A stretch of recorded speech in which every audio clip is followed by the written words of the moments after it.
Hello, this is Dave Hurwitz at ClassicsToday.com, where I'm the executive editor. I'm here to talk to you about Martinu's symphony cycles. Now, it makes sense to talk about Bohuslav Martinu's symphonies as a group because most of them were composed around the same time, between 1942 and 1946. He wrote his first 5. The 6th came somewhat later, but it still belongs to the very similar sound world. Now, Martinu, up till that point, had been writing neoclassical works, and especially concertos for every conceivable combination. He himself sort of said he was a concerto grosso type. He wrote neoclassical, neo-baroque music, and his mentor was Albert Roussel. So nobody expected him to become a symphonist. What happened was that, like so many Europeans during World War II, he found himself in America, actually teaching at Princeton University at some point, and he got commissions, and those commissions were for major works. And so he was asked to produce a symphony, and he found out that he liked it well enough to write 6 of them in total. And we are very, very, very lucky because these 6 symphonies represent the greatest Czech contribution to the genre since Dvorak. They are magnificent works, but they do share certain characteristics, a certain particularly instantly identifiable sound world that says they couldn't be by anyone else other than Martinu. And I love these pieces. I just love these pieces. For the very first note of the first symphony, you realize you're hearing something very, very special. I'm going to play you just the opening of the first symphony because the first time I heard it, you just heard it go, whoa. Now there's a guy who has a voice, something to say. So here is the opening of the first symphony. This is Arthur Fagin's performance on Naxos.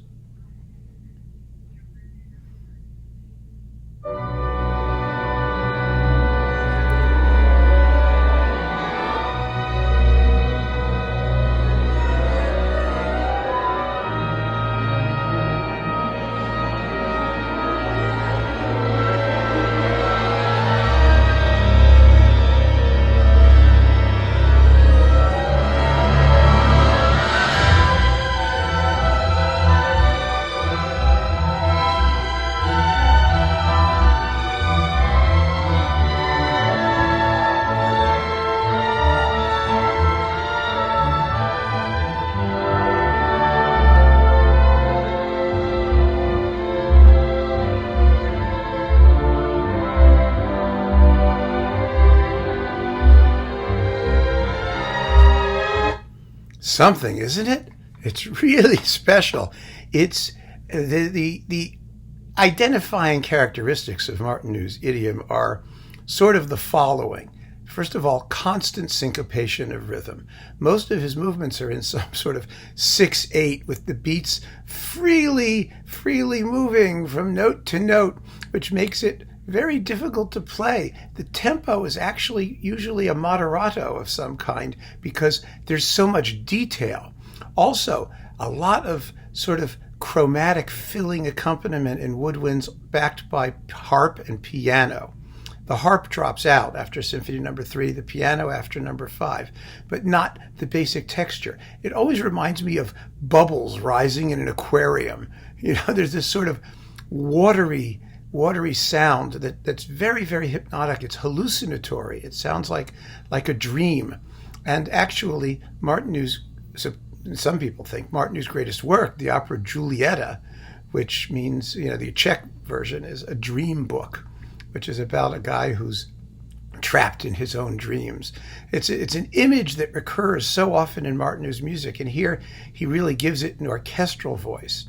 His slow movements are usually highly chromatic and troubled, even when the rest of his music is kind of major key and jolly. And the actual form of his sonata allegros is not really, it's Mozart's sonata form without a development section. The way a lot of Mozart's slow movements operate, you have an A theme, a B theme, and then the A and the B theme repeat. But what Martinu usually does is he develops the A theme in between the A and B restatements. So there is a development, but it's in an unusual place.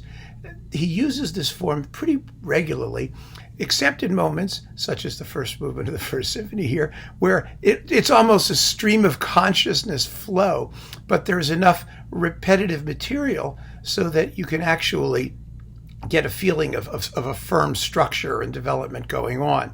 The actual, in the First Symphony, the actual first thing you hear, that chord, that just bia, then it goes to another chord, bia, that is the motive that you hear throughout the symphony. It recurs at the end of the finale and in various other places. It's such haunting, beautiful music. And generally speaking, it's been pretty lucky on disc, although there aren't so many cycles that, happily, we can't keep track of all of them. I love it. I love it when it's a manageable number of recordings. I mean, it's such a rare occurrence. There are 7 complete cycles that we need to deal with.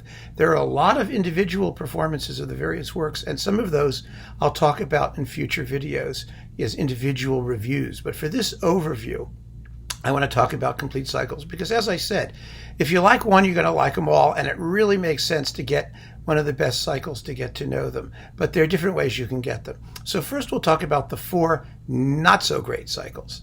The first is Václav Neumann's with the Czech Philharmonic on Superfun. It's not a bad cycle. It really isn't, but the recording is kind of dim by modern standards. It sounds a little bit congested and clogged. Neumann takes a few interpretive liberties with the text of the works, but it's not a terrible thing. And he remade 3 and 6 digitally toward the end of his life, and they're much better than the ones that are in the symphony cycle. If you have Neumann, they're not bad. They really aren't. I mean, you'll certainly get a good sense of the music, and the Czech Philharmonic plays beautifully, but I just don't think that's the set to get when you're starting out, because you can do much better sonically. And as you may have heard, there's a lot of detail in this music, a lot of color, and it needs a fine recording. You need to be able to listen down through the texture. And in Neumann's recordings, it kind of comes out more just as a fog. And, it's a shame, really, but it's okay because there are other great ones. So forget that one. Next, there's also Vladimir Valek with the Prague Radio Symphony Orchestra on Superfun. Now, I usually like Valek. He did some very exciting things for Superfun. He was a jazz performer. You could sort of expect him to swing. Martinu wrote jazz-influenced music, like his ballet Le Revue de Cuisine in a piece called La Jazz or something like that. And he wrote Charlestons. And anyway, Valek is just a dud. The performances are stiff and sort of unfeeling and metronomic. I mean, just forget about that. Then more recently, very recently, Cornelius Meister did a cycle with the Vienna Radio Symphony. It's on Capriccio. It's also not very good. It really isn't. You can tell that the orchestra doesn't really know the music terribly well. And there are movements that are surprisingly slow and clunky. Martinu, it's always syncopated. It's got to have flow. And if it doesn't have that ongoing surging flow, as if the music is spontaneously generating itself as it plays, then the performances just hang fire. And that's what happens with a few in the Meister cycle. And that's a shame because, I always look forward to these new ones thinking, aha, wouldn't that be great? Well, it wasn't so great. Also, and fourth, Nimi Järvi with the Bamberg Symphony on Bis. This was the first cycle to come out after the old Neumann, and so that was very exciting. And they are very, very well recorded and impactful, but the performances are just sloppy. I mean, there's no other way to describe them. They're not terrible. Again, I mean, the Bamberg Symphony, historically was the Sudetendeutsch Orchestra. It was the orchestra of the German-speaking Czech peoples before the Anschluss in World War II, when they all decamped and moved to Bamberg, along with a lot of the German population of Czechoslovakia subsequently. And they always have had a history of playing Czech music, but Järvi he's not the kind of conductor that's going to discipline an ensemble that needs it. And in this music, again, I've played 3 of these symphonies, and they're tricky. They're tricky because the rhythms are hard to get, and the harmonies are also very difficult. I remember I was having a talk with the conductor in one of our community orchestras, who was a terrific guy, and he was a court officer, when he wasn't conducting, so he could sometimes show up in uniform with his pistol attached. But anyway, we were doing the Fourth Symphony, and the slow movement was throwing the players for a loop because not only is it completely syncopated, but the harmonies are they're almost jazzy or bluesy, and they sound wrong to the players. You don't know where you are in them. You have to play what's written and trust that it's right. And they weren't getting it, and it's very soft and very mysterious. And I made a suggestion to him that turned out to work very well. Not that I'm better than the conductor, but this is just something that occurred to me as a percussionist, used to like loud things. I said, let them play the entire opening fortissimo, note by note. Just move it one note at a time, fortissimo, so they hear the dissonance, so they know that it's right. They hear those crunching sonorities, which, at a subdued volume and a slow tempo, they're incredibly moody and beautiful, But and that's what he did. He said, okay, fortissimo, just play it one note after another. And I was like, nice and grinding and crunching. And we had no problems after that because they trusted where the music was. And that is the sense I get in Järvi's performances. These are fully professional people. They know how to play, but Järvi just doesn't keep them together the way he needs to. He doesn't have that firmness of rhythm that allows them to play the syncopations and some of those strange harmonies with the confidence that they need, despite the beautiful recording. And there are times when I pull out one of those performances and I enjoy listening to it, but I'm aware of the defects. So now let's talk about the 3 really first-rate cycles. And I cannot choose between them. I will not choose between them. The choice is up to you because they're equally great and individually and different in their own ways. The first is Bryden Thompson on Chandos. This was one of the finest things he ever did for Chandos. It really is. It's magnificently recorded. It's beautifully played. He takes some of the slow movements at an intriguingly fast clip, especially like in the Third Symphony, but they are wonderful, wonderful performances. It's the Royal Scottish National Orchestra. They I don't know. They just play it. They play it well, and Thompson leads really moving and beautiful performances. So if you want to get this set, it's readily available. It's in a different box now. It's inexpensive and totally worth having. Totally worth having. It's great. Next, Jerzy Białowieck, who recorded these symphonies I don't know how many times. There's like a million different recordings. There are some on Chandos, which were kind of, with the Czech Philharmonic, which were kind of pale and tentative. And then he started doing a new cycle on Superfun, which never got finished. And, it was crazy. Finally, he had the BBC Symphony, and he made these recordings for Onyx, and they are marvelous and beautifully recorded.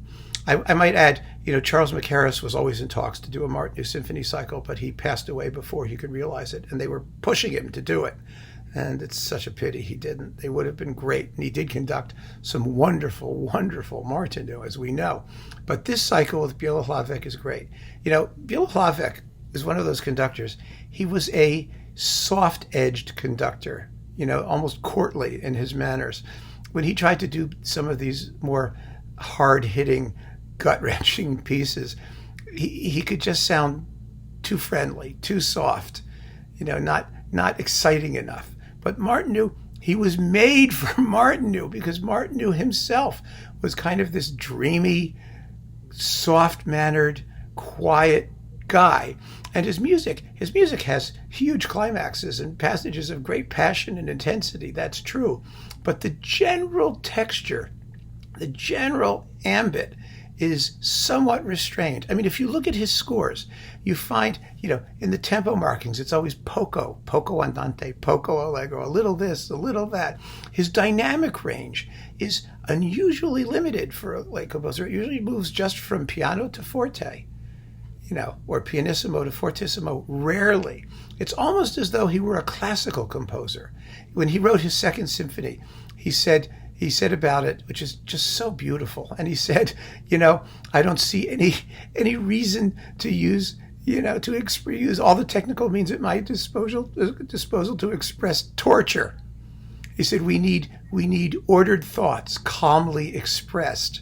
That was his way of thinking. And you hear that in these symphonies, despite their grandiosity at times, and despite the intensely expressive lyricism of his music. I mean, that's what makes it Czech. You always have that lyrical impulse. It's just wonderful. Anyway, the last symphony cycle you want to consider is this one, which I was playing a sample of, Arthur Fagin with the National Symphony Orchestra of Ukraine on Naxos. Now, the wonderful thing about this one is they are separates. So you can get them one at a time, which is a really good idea. I mean, I know I'm saying buy them all, they all sound the same, but first of all, you may not want to spend the money. Second of all, you may want to take your time, which is always a good thing with music, and listen and digest them and give them a chance to soak in.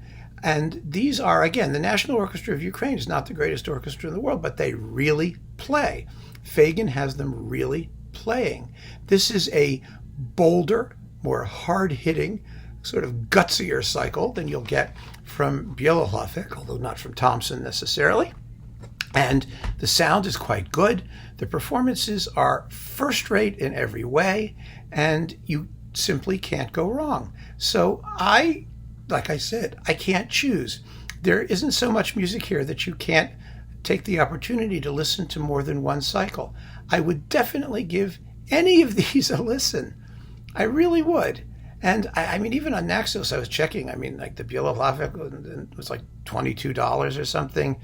Thompson wasn't much more. Naxos are budget to mid-price, depending on where you get them. It's a steal. And the music, these are some of the greatest symphonic works of the 20th century. So what are you waiting for? I know a lot of you who comment already have them and already have heard these, and I think that's wonderful. But I'm talking to the uncommitted or those who aren't aware yet of just what a great composer Bohuslav Martinu was. And he was enormously prolific. If you like these, there's tons more music for you to listen to. And most of the recordings of Martinu's music have been recent.